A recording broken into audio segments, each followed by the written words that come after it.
a few things have been in my spirit for this week. And I did some postings on it on Facebook, like, when was it, Thursday night, just say Friday morning. And I just made the little comments that I heard.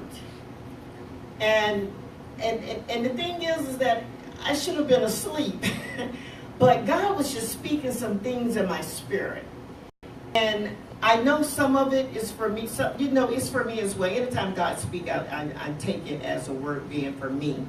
Unless he says otherwise. But I feel like others needed to know this. In the times that we are now, so much is going on. And it just seems like God is not present. It seems like we just don't feel him. It seems like our children are dying. Divorces are on the increase. People are losing jobs. And it just appears that so many things are taking place. And we don't know where God is. But the God that we serve, Yeshua even said, seek me when I can, where I can be found. Seek in the day, because at nighttime you're not going to really be able to search it.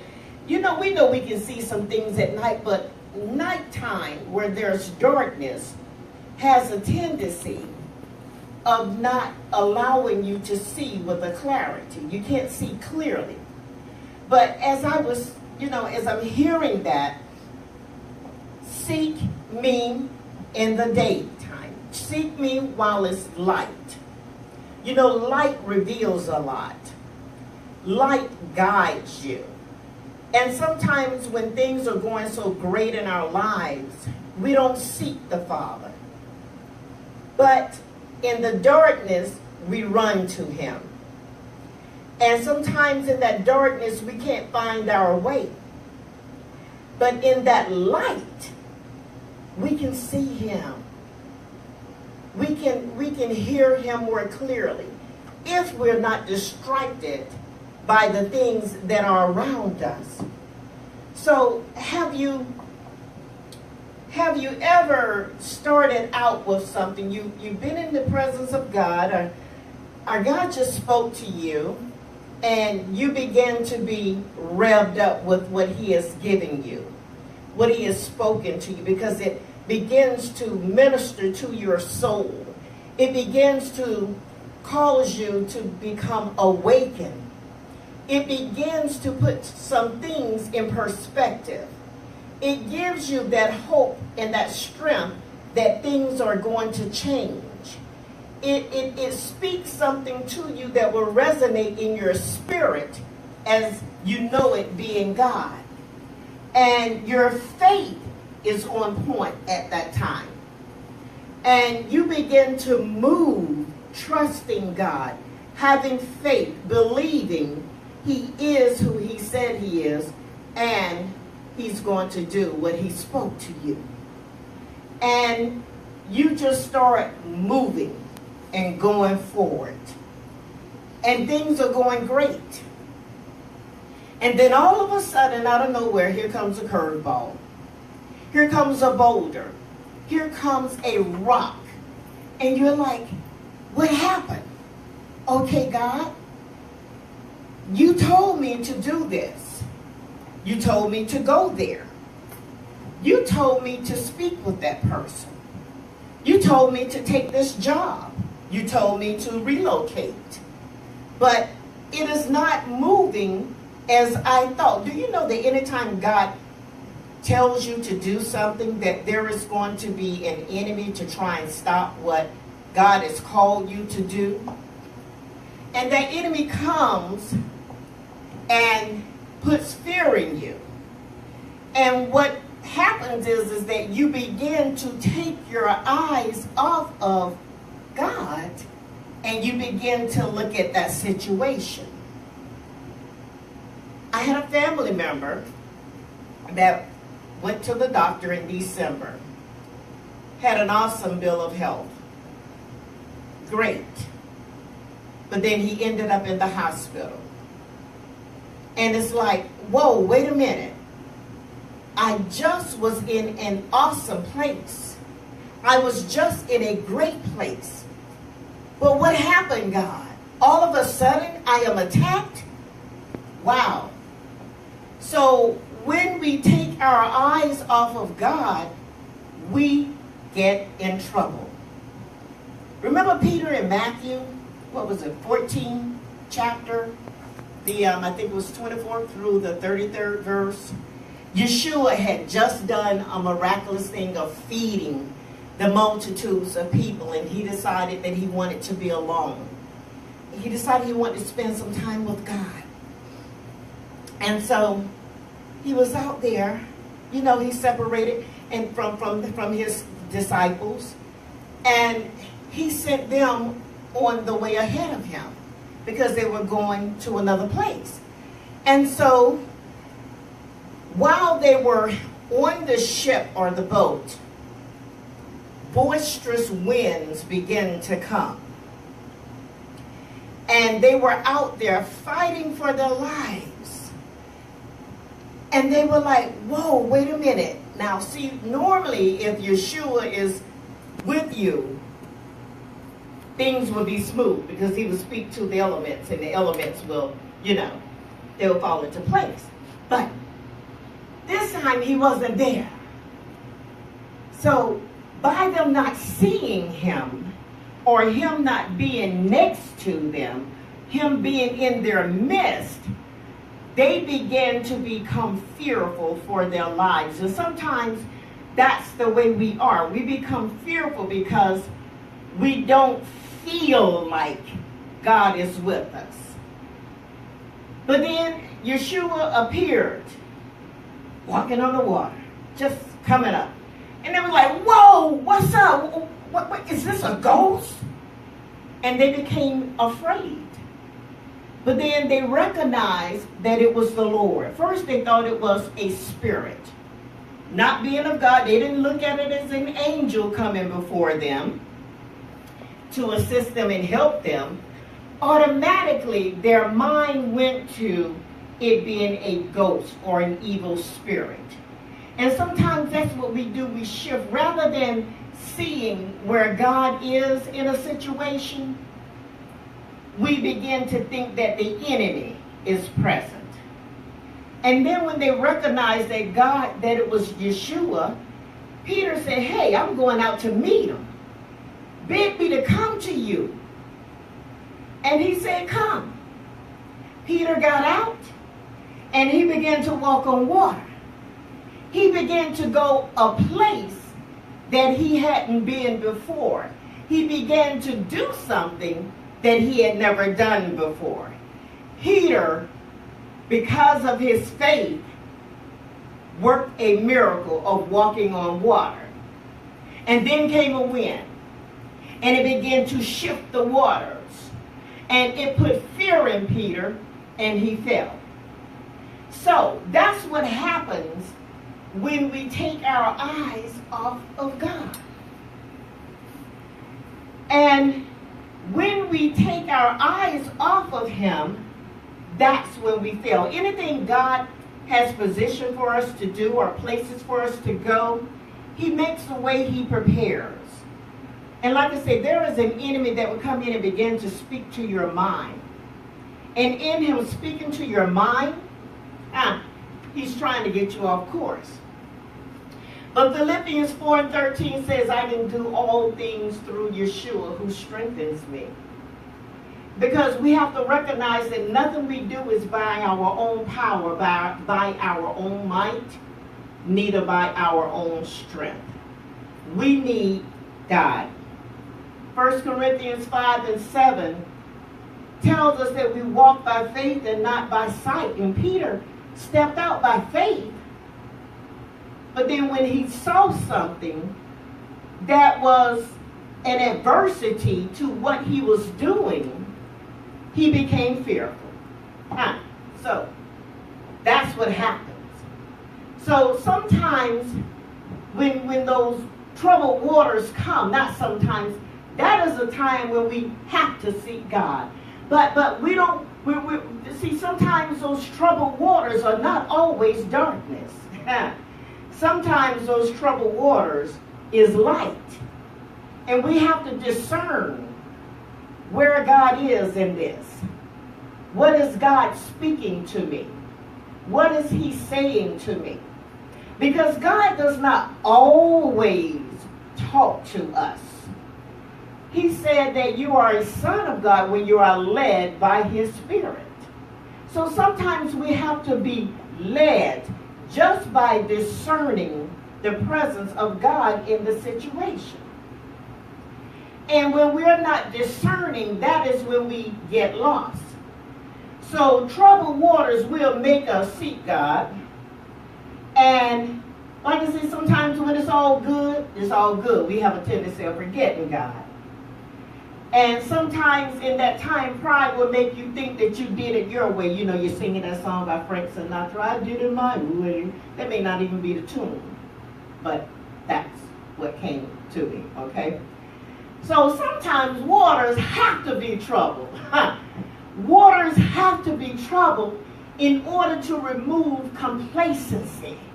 Waters have to be troubled sometimes to prevent complacency. Psalm 69, 1 and 2 says, Save me, O God, for the waters have come up to my neck. I sink in deep mire where there is no standing. I have come into deep waters where the floods overflow me. Sometimes you feel like you're consumed by situations that are taking place. It's sometimes like a battering ram coming from the enemy. Something's coming from here, something's coming from there, something's coming from there. And it comes to consume you, to destroy you. But what you have to understand is that you will not be consumed and you will not be destroyed when you keep your eyes on the Father.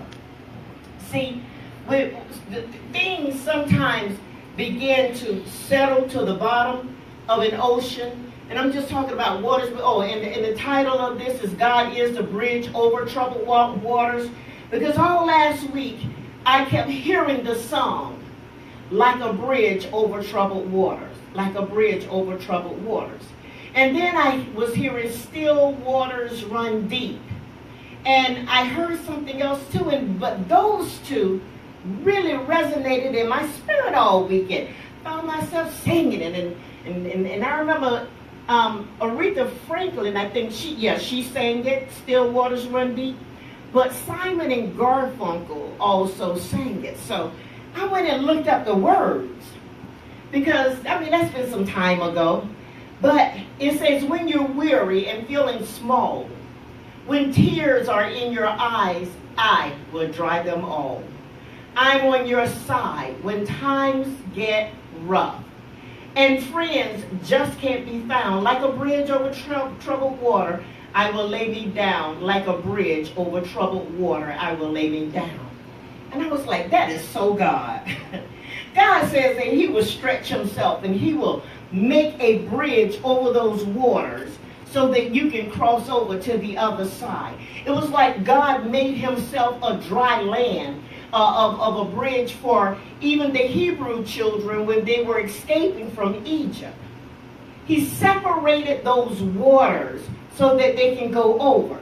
And the song goes on to say that when you're down and out and when you're on the street, when evening falls so hard, I will comfort you. When evening is darkness, evening is the absence of light. It says, I will comfort you, because sometimes darkness comes. That's when the boogeyman comes. You know the boogeyman, y'all remember the boogeyman? We used to be afraid of sleeping in the dark. Mama, close the door, the boogeyman is going to come. Mommy, look up under my bed before I go to sleep because the boogeyman is coming. But it says here, I will comfort you.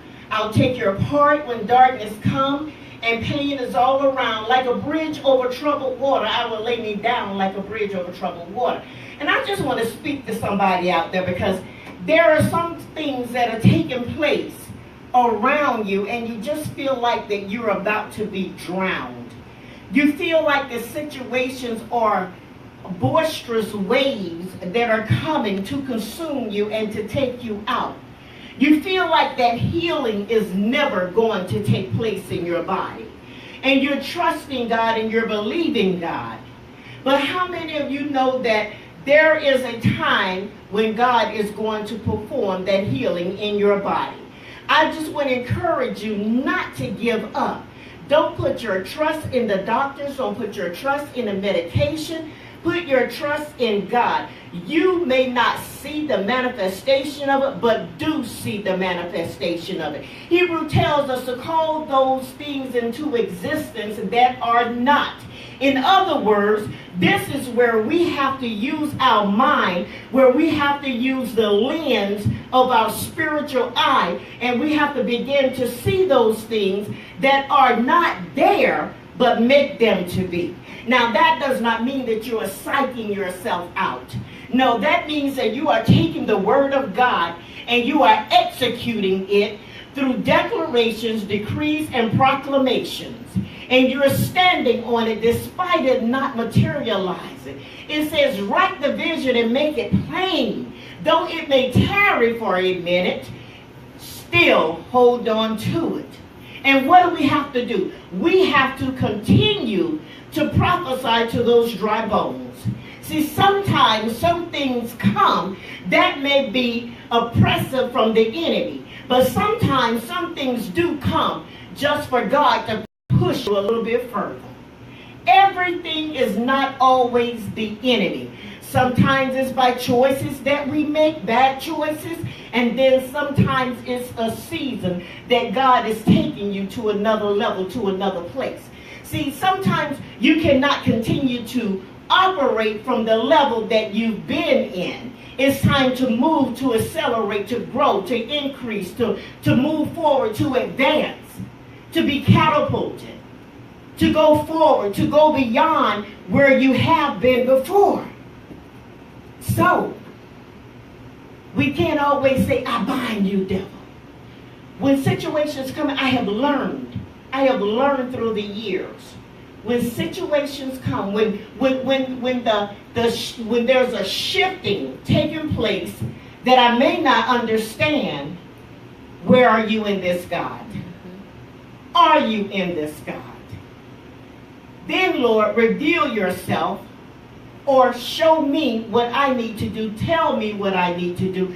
Lead me. Let me be attuned to you that I do not get off course. Teach me how to swim in these waters. See, sometimes you have those waters. And you're going to have to learn how to swim. You either sink or you swim. And in the natural, I can't swim, so I'm going to need one of those little, what do you call those little things around, whatever those little rubber things that help you, a little floater? Yeah, I don't play with water. Not even in the natural. I don't go on boat rides. I can swim. I don't get in pools and go in it deeper than, my feet can touch because I can't swim. But sometimes you got to get in those waters. The song goes on to say, sail on, silver girl, and sail on by. Your time has come to shine. All your dreams are on their way. See how they shine.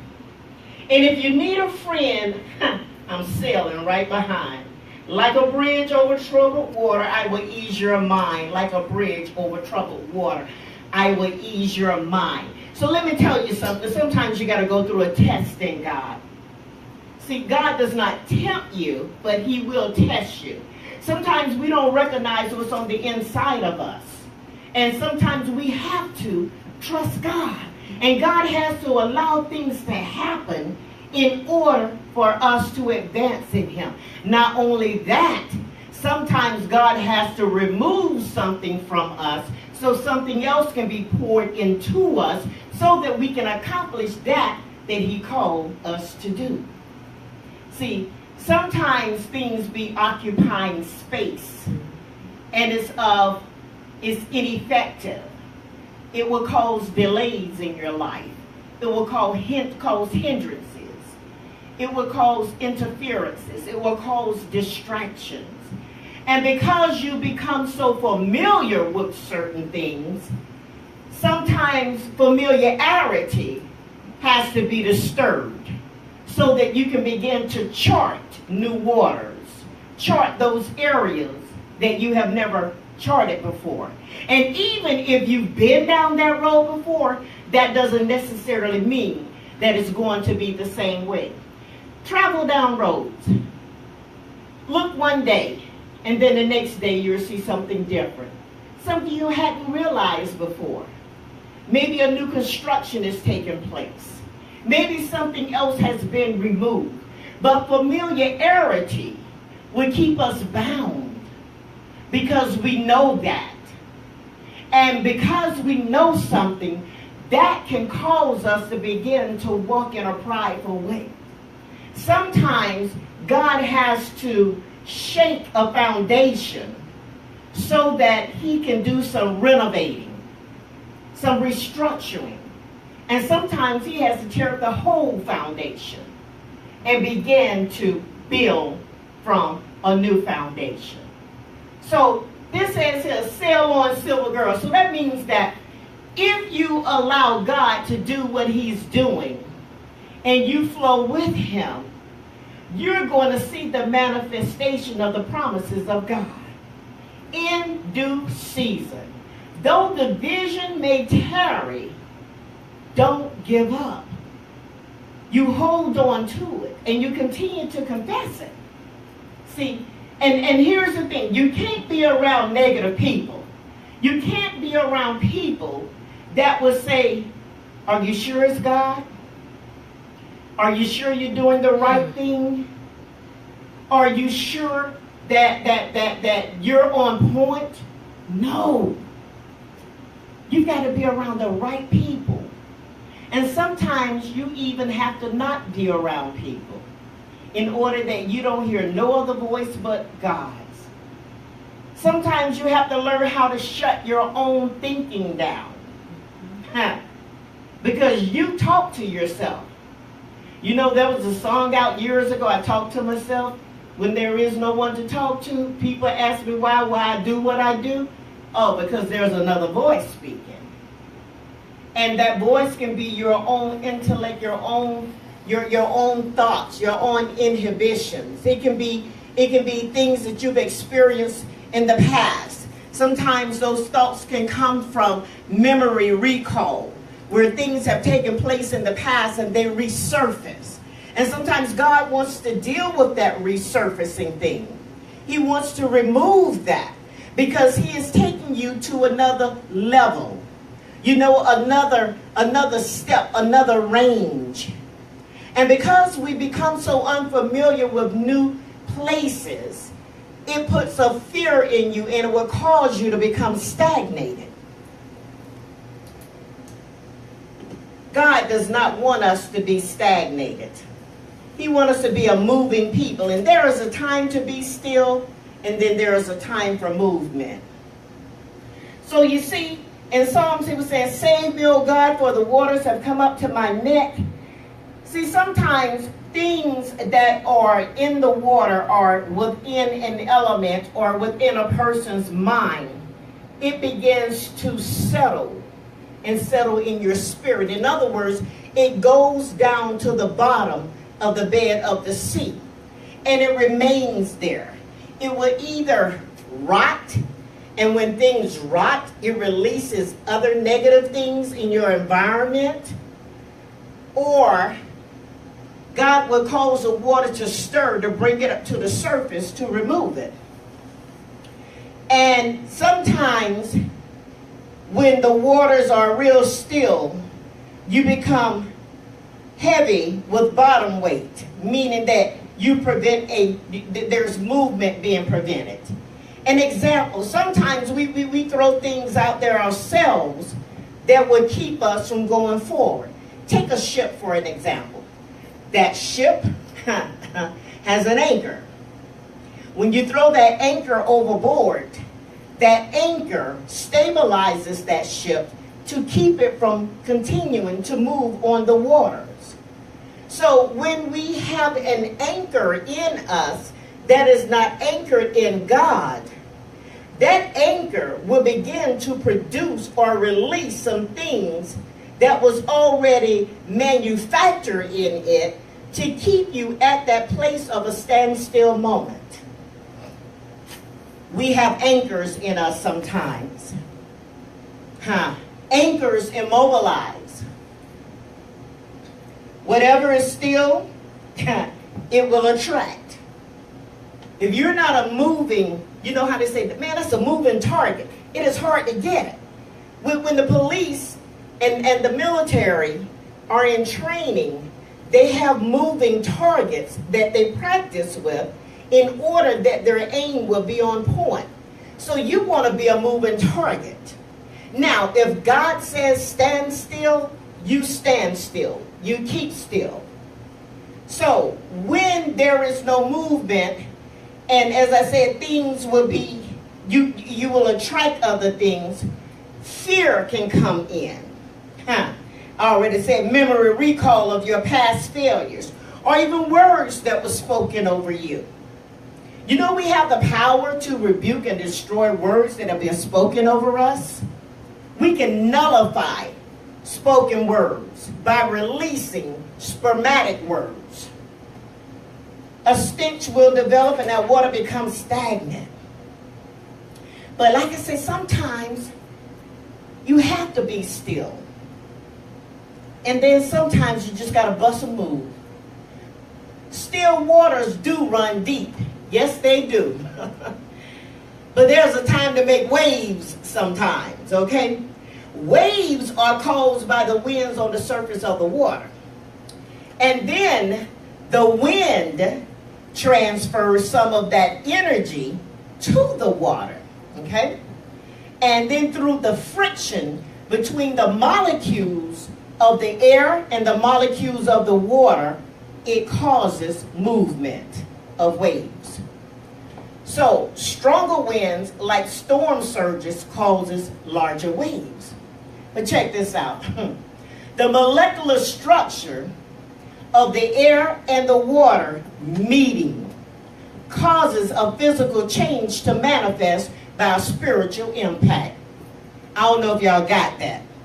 The molecular structure of the air meeting with the water causes a physical change to manifest by spiritual impact. In other words, the air being the pneuma, which is the breath of God. The air of God, the breath of God, will begin to blow into your life, causing life to begin to manifest to the waters of your situation. Those waters are keeping still. There is no movement because you become incapacitated with whatever fear, memory recall, whatever. But when God began to blow into those waters, a movement began to take place. Say, I don't know if y'all got that. So the larger your situation, the larger the waves develop. And it causes surging movements. So a surge really is defined as being a strong wave-like forward movement. It means a rush, a sweep. It means a sudden strong increase or burst. So in other words, you were still. That is like a woman being pregnant, but then she is in labor, and if she is not pushing, that baby will not be birthed, or that baby could possibly die within her womb. So in other words, God is saying that if you do not push, the birth will not manifest. Surge also means, I like the military term, a significant increase in the number of troops that are deployed to an area. I like that. I like that military term. I'm a militant. It says that a significant increase of number of troops being deployed to a particular area. So in other words, God is releasing the angelic host of Most High into your situation to cause a movement to take place. It won't stay there. The angels of the Lord are being dispatched. You know, a lot of times we don't dispatch our angels. We don't ask God to cause them to move on our behalf, to position themselves, to prevent some things, to lead us and guide us, to protect us. Because out of our ignorance, God will do it. But just think, if we're connecting with the mind and heart of God concerning a principle of the kingdom of God, if we connect with that and move in that, just think how much more and how greater things could possibly occur. So, here's the thing with those waves. Because I had to go and study waves more. Even though it was about waters, but waters, you know, they can be still or they can have movement. But waves do have what I refer to as kingdom momentum. How so? Here's the thing with waves, with the water. It does not move horizontally. When it moves, it doesn't go left to right or right to left. What waves do is when that air connects with the waters and that molecular structure of them meet, it goes up and down, up and down. Check out the waves at the beach.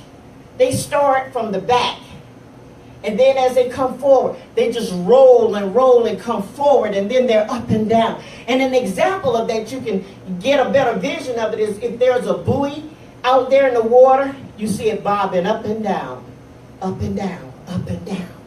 So I'm looking at this, and I'm going, wow, it's going up and down. Sometimes our emotions can go up and down. But here's the thing. I take that as a strategic movement of God, that the blessings, the manifestation of what he has spoken to you or shown you is coming down from heaven. And as it comes down to meet you, you begin to release that praise and that worship that goes up. That's an up and down kingdom strategic momentum. Man, like a bridge over troubled waters, I will lay me down. And here's the thing. If the waters were to move horizontally, go from left to right, and from right to left, that means that you're wavering. That means that you're not stable in the direction in which you're supposed to be going, in which it was designed to go. That means that you're opposing or struggling with the way it is supposed to be. The word tells us that a double-minded man would get nothing from God. So if you're coming in and out, going left to right, rather than maybe bending down on the knees and looking up, you're going to miss it. You're going to get left behind. It has to go up and down. A double-minded man gets nothing from God, for he goes back and forth. That came from James, the 1st chapter, 5th through the 8th verse. It says, now, if any of you lacks wisdom, let him ask God, who gives to all generously and without a reproach. Okay, so what? You messed up last week. You've been messing up for a minute. But sometimes you mess up because you don't know no better. So when you go to God, God sees in your heart that you're actually serious about this thing. God, I want to get this thing right. God will give you wisdom. Sometimes when we don't have wisdom, we make mistakes.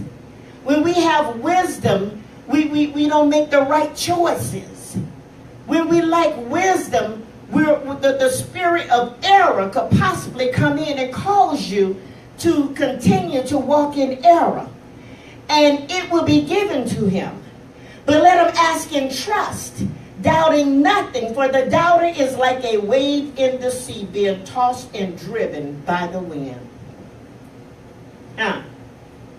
So instability will cause you to remain still when your faith and your trust really should be mobile. It would keep the mind moving in doubt. And then the fear will come in, and uncertainty takes front and center stage. That's what a wavering person is, a person that is unstable. That is a person who walks in doubt. I've got a sign in my office that says, when God said it, don't question it. No, don't question what God has put a period on. Something to that extent. I should know that by heart by now. But what it was saying is that if God said it, don't start doubting. Don't open up the door for the enemy to come in.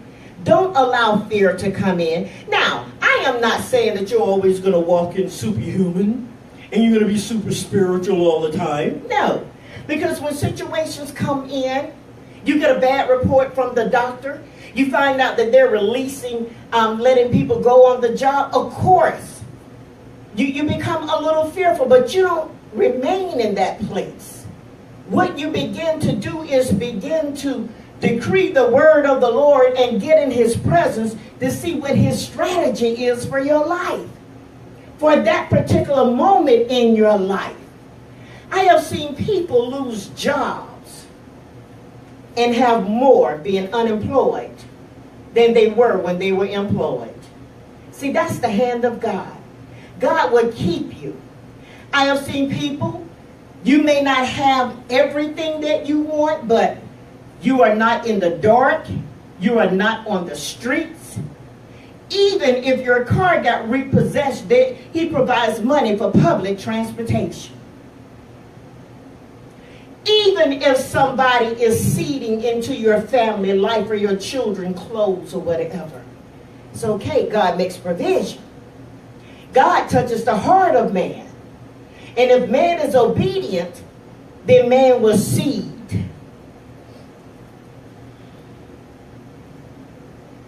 Let me tell you what else instability does. It comes in to shut down your prayers. It comes in to shut down your proclamations. It comes in to shut down your decrees. It comes in to make you get off track. It comes in as a distraction to cause you not to trust God. I've been sharing with you that God has been telling me, yes, many walk in faith, but how many walk in trust? How many will trust me? And instability will make you detract from kingdom connection because you're keeping your eyes on the situation rather than keeping your eyes on God. As I say, anytime you're moving into a new place, yes, you're unfamiliar with it. I don't care if you went from one job to another job and you're doing the same job, the description is practically the same. There is going to be something different with this company, this new company, than from the other company. The codes may be different. How they process it may be different, but the end result may be the same. That means you got to come in and you've got to get and connect with the people that are going to train you to get to where you need to go, to learn what you need to learn, to do what you need to do. So a little shaking don't hurt nobody. Shaking begin to remove the residue. You remember I said things begin to settle down to the bed, begins to settle down to the bottom. Sometimes things have to be shaken up. Shake, shake, shake, shake, shake, shake, shake it up. Movement cause things to rise. You know, it's just like if you, I bought a new protein powder, plant-based, because the one I had been using for my smoothies was milk-based. So I said I wanted to transfer more to plants. And so with this one, it says that I had to keep shaking it. Even though it was blended in the blender, if I let it sit too long, everything will begin to settle to the bottom. So in order for me to get all the nutrients of that particular protein, I needed to shake it in order that it would begin to emulsify and begin to blend in, and I would be able to intake it. A little shaking don't hurt nobody because it causes things to drop off. Therefore, you have the ability to flow in God.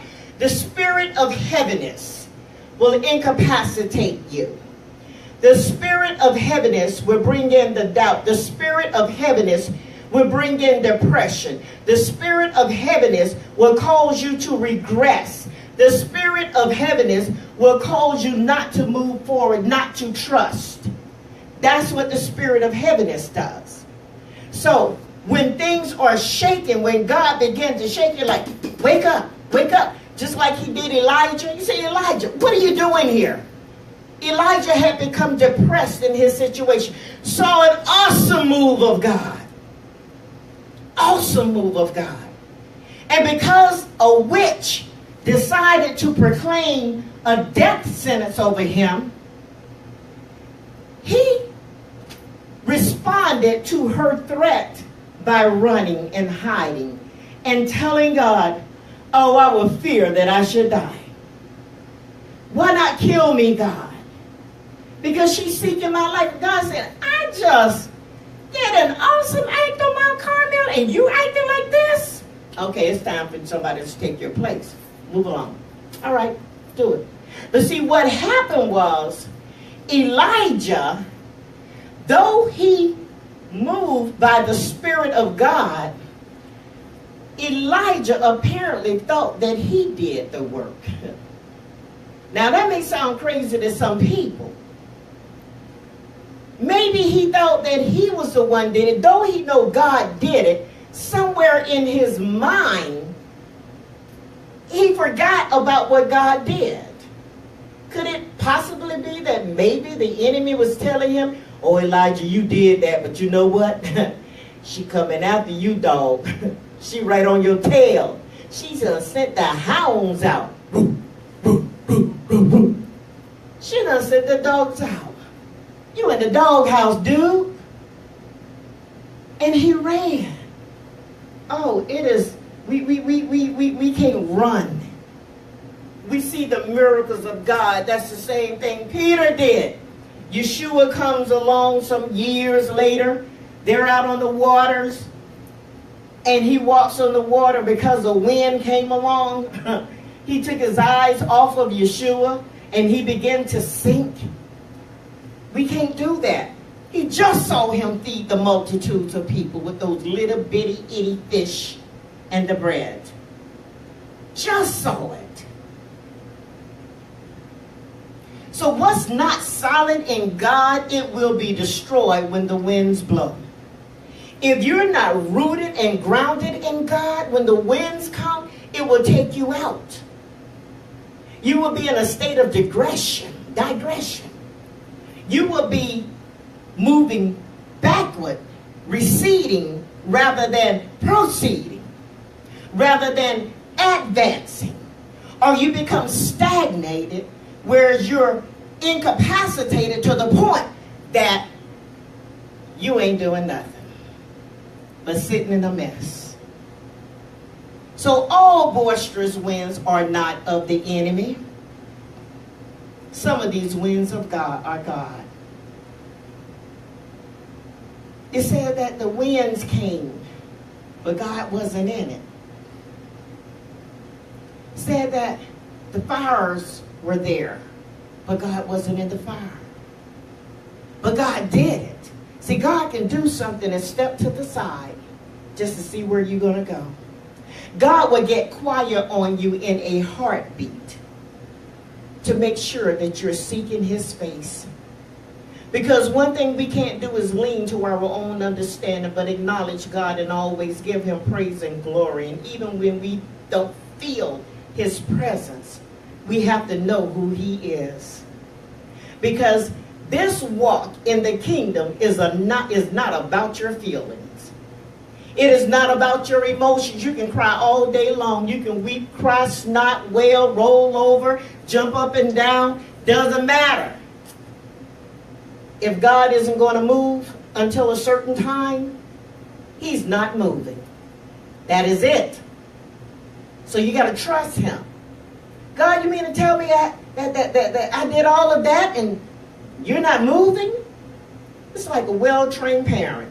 that child has a tantrum, parent's not moved by it. Parent is not moved. So in the midst of all of that, God said, like I said, God said, He is the bridge over troubled waters. Troubled waters will come. Troubled waters have to come. Troubled waters will teach you to swim, or you will sink.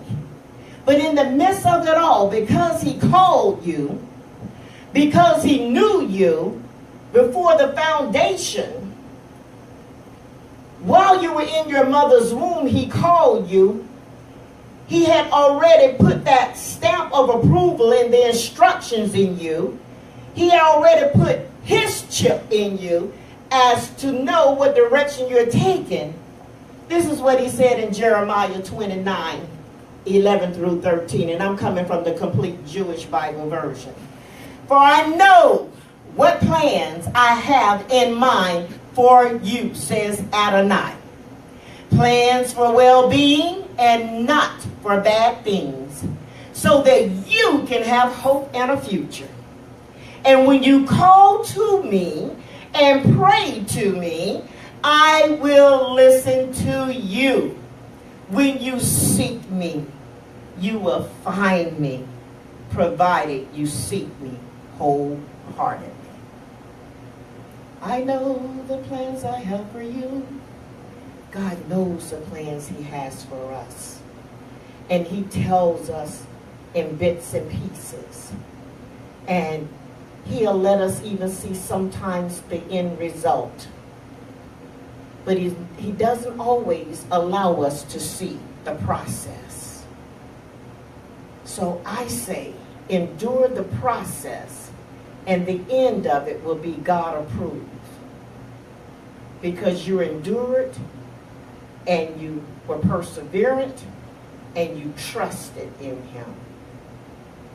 So may the Lord continue to lead you and guide you. May you understand that the winds and the storms that come your way are not winds and storms that will be everlasting.